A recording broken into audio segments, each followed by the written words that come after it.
श्री स्वामी समर्थ. नमस्कार प्रेमळ स्वामी भक्तांनो. स्वामी भक्तांनो, आपले स्वामी महाराज काही दिवसांपासून तुमच्याशी कनेक्ट होऊ इच्छित आहेत.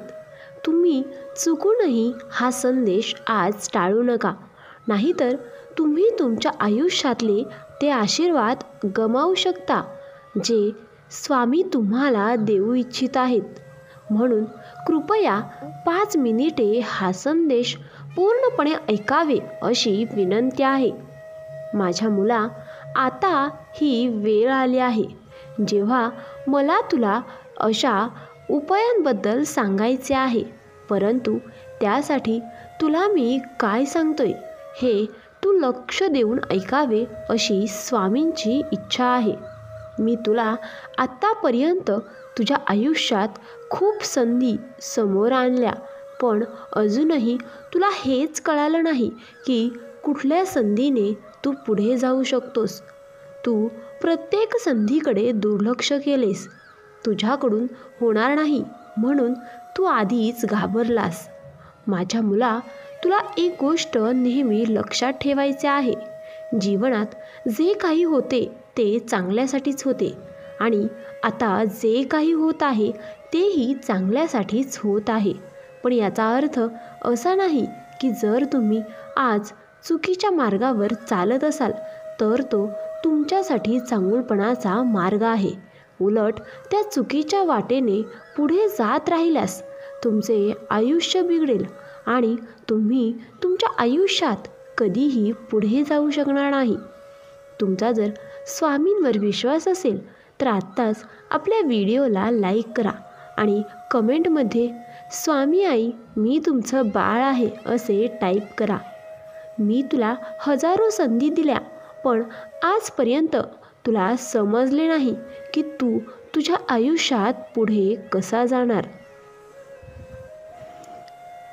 माझ्या मुला, आज मी तुला काही गोष्टी करण्यास सांगत आहे ज्यासाठी मी तुला निवडले आहे, जेणेकरून तुझे जीवन चांगले होईल.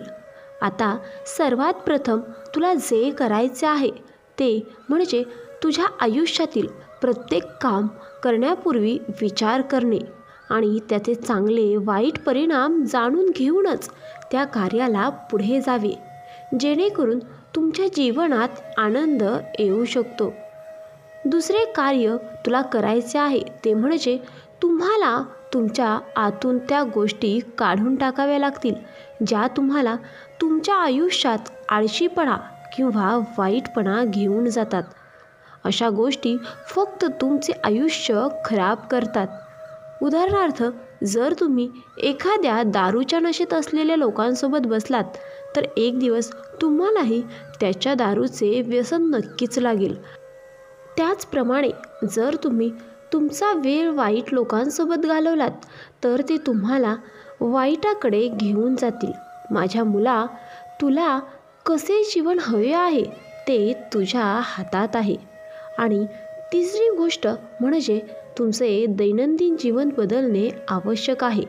तुम्ही दररोज करत असलेल्या कृती तुम्हाला आयुष्यात पुढे किंवा मागे घेऊन जातात.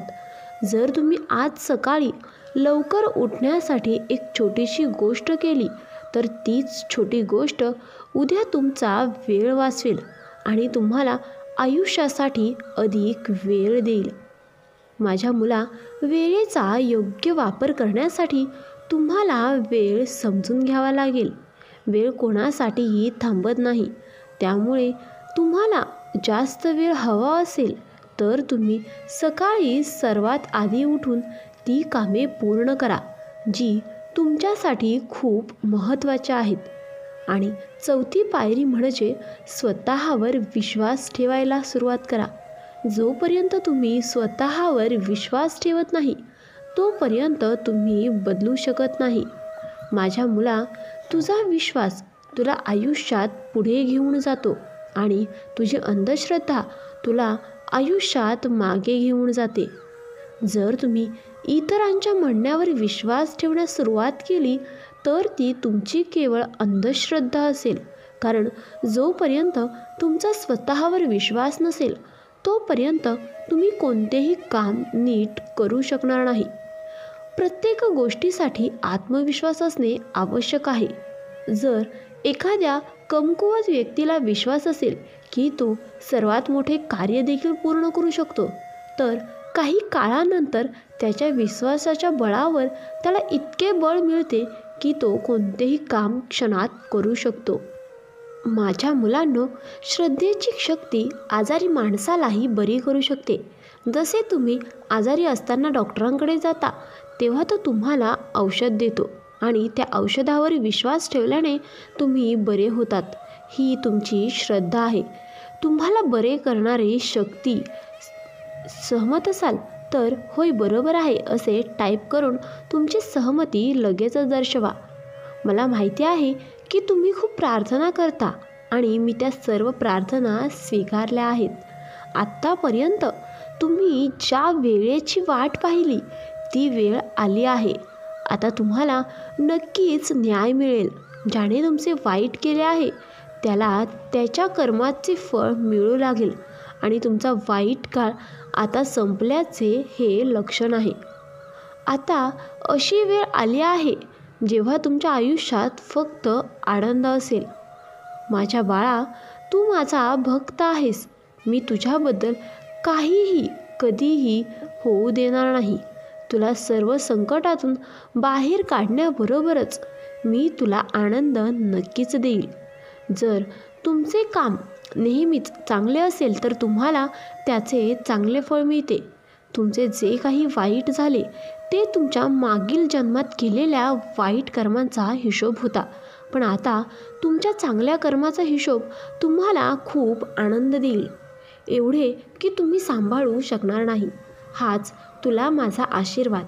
मित्रांनो, स्वामींचा आजचा संदेश तुमच्यापर्यंत नक्कीच पोहोचला असेल आणि स्वामींचा आजचा संदेश शेवटपर्यंत ऐकल्याबद्दल धन्यवाद. आणि असेच स्वामी संदेश ऐकण्यासाठी आपल्या चॅनेलला सबस्क्राईब नक्की करा.